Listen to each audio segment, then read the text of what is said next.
It's 6:30 on your day off and your phone goes off. Once, twice, you wake up mumbling something to the extent of, "Who the?" Your friend is calling you, and from what you can see out your window, there's a snowstorm the night before. What? You say in your half-asleep voice. Yo, Gore Mountain got slammed with 10 inches last night. That's not stopping all day.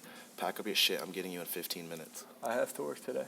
It's the last day of break, and Gore is going to be perfect. You can't miss this. Alright, let me make a call. See you in 20. Okay.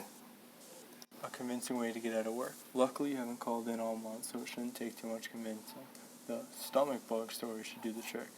First, you have some stuff to do before your ride gets there. First, you need to brush your teeth, then look at your hair and try to manage it all into a beanie. Now it's time to come up with a story. You need to sound convincing enough, so make sure you recite your story a few times. You only have one chance at this, so know your lines. You call your boss in your best fake sick voice, and you say, "Hi, I'm really sorry, but I don't think I can make it into work today. I have that stomach bug that's going around, and I can't make it out of bed." And to your surprise, she replies, "No problem, honey. Hope you feel better."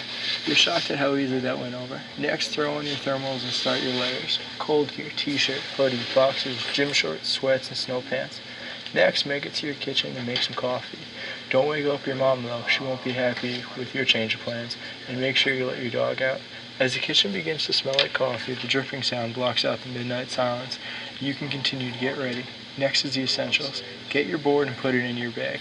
Start packing your boots into your board bag and check the house and see if you can find any boot warmers. If you can, put them in your boots now so they're warm by the time you get to your mountain. Pack your helmet into your bag with your goggles. As you're walking around, you realize that your feet are freezing. You're so tired you probably forgot to put on socks. Go make your way back into your room and see if you can find 2 matches that you can wear. By then, your coffee is probably done and your dog is barking at the door for you to let her in. Pour in a cup of coffee for now and another in a travel mug for the ride over. You feed your dog. Okay, time to make your way back downstairs. Make sure your gloves are in a bag. Throw your jacket on and put everything by the door. Now's the most crucial part of your day.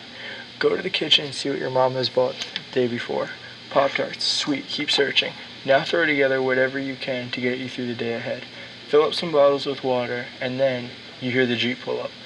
You rush to get everything else packed and make sure you're not forgetting anything. Soon Eric will be coming up the stairs. It won't be after long. He starts saying, "Let's go." So you make sure everything is done. It must have been a rough morning for both of you because even after 5 minutes, he still hasn't made it up the stairs.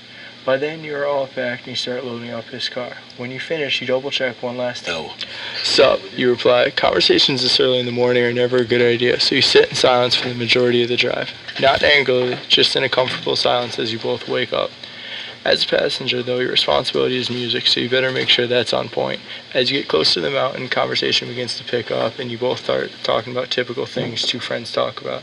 Just like flipping a switch the minute you see the sign of the mountain is like mainlining a few Red Bulls. You instantly wake up, and all you can think about is how many people will be there, what's the snow going to look like, what's open, what's closed, will it be busy, how much snow will there be. And the 4-mile drive is the biggest cliffhanger. As you wait in anticipation, you both begin to cheer up. When you pass the last corner and the top of the mountain emerges from the trees, all your questions are answered. You see that no one's there and the snow conditions look incredible. From what you can see, it's at least 8 inches of untouched path. I can't stand being in the Jeep another minute. The only thing on Eric's mind is getting closest parking spot so we can get on the snow. As you pull in, you say, "Well, it looks pretty